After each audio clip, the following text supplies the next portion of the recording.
je vous donne la réponse à cet exercice que je vous ai donné la dernière fois. J'espère que vous aurez tout juste si vous l'avez fait. Si vous ne l'avez pas encore fait, vous pouvez toujours mettre à l'arrêt la vidéo pour faire l'exercice et comparer vos réponses avec celles que je vais vous donner tout de suite. La première chose à faire quand vous avez un exercice de cette nature, c'est d'exploiter les informations dans ce cadre ici, pour trouver les charges de l'entretien à distribuer sur les autres centres et pour trouver les charges à distribuer de l'administration sur les autres centres. Et ces charges, on doit les trouver en exploitant ces pourcentages que vous avez ici. Notre X, ça représente les charges de l'entretien à distribuer sur les différents centres et Y représente les charges de l'administration à représenter ou bien à distribuer sur les autres centres. Et pour trouver ces charges, on doit passer par une petite formulation mathématique. Les charges indirectes de l'entretien à distribuer sur les autres centres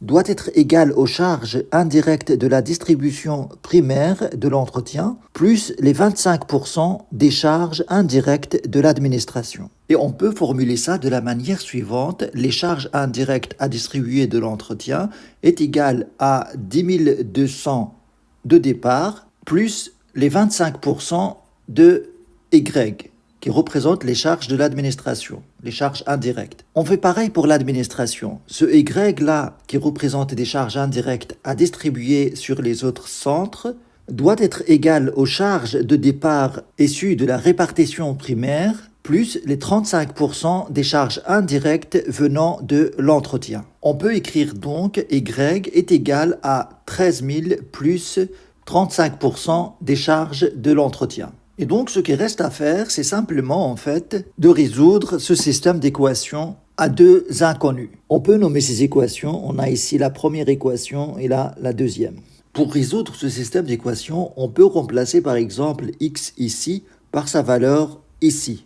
Donc, vous avez x est égal à cette valeur-là. On va la remplacer ici. Et donc, on va avoir y est égal à 13 000 plus 0,35 x qu'on remplace ici par sa valeur là. On distribue ce 35 sur ça, on obtient 13 000 plus 3570, c'est 0,35 fois 10 200, plus 0,0875 qui est le produit de 0,35 et 0,25. 0,35 fois 0,25. Et puis là, on a calculé cette somme-là plus cette somme-là, et le reste, on ne l'a pas changé. Je renvoie cette partie de l'autre côté.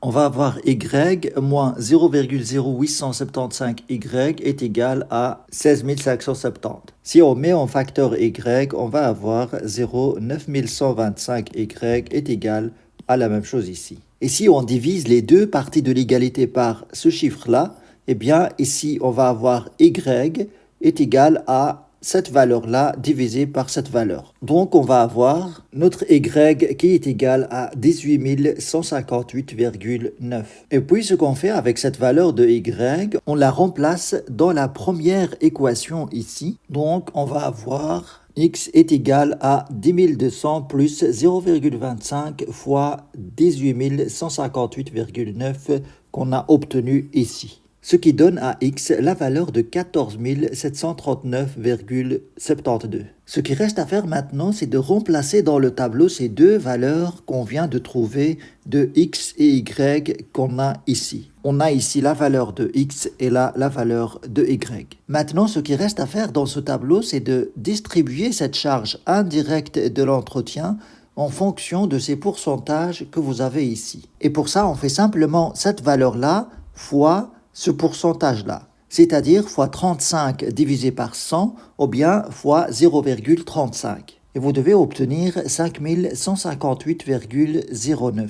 On fait pareil pour les autres pourcentages et on va obtenir les chiffres suivants. On fait la même chose avec cette somme-là, on va la distribuer en fonction de ces pourcentages, ce qui donne les chiffres suivants. Ici, on doit trouver 0, et là, la même chose, si ce n'est pas le cas, c'est que la méthode est fausse. Et puis on a ce total obtenu en additionnant ça plus ça plus ça. Pareil, ici c'est la somme de ces trois chiffres, ce qui donne 34 132,67.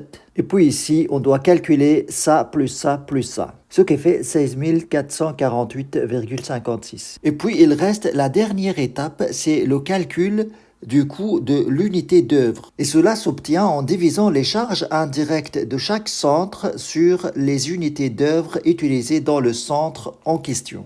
Donc ça divisé par ça, ça donne 5,23 euros. Ça divisé par ça, ça donne 155,15 euros. Et enfin, ça divisé par ça, ça donne 37,38 euros. Voilà pour ce type d'exercice. J'espère que vous avez des bonnes réponses et à la prochaine fois.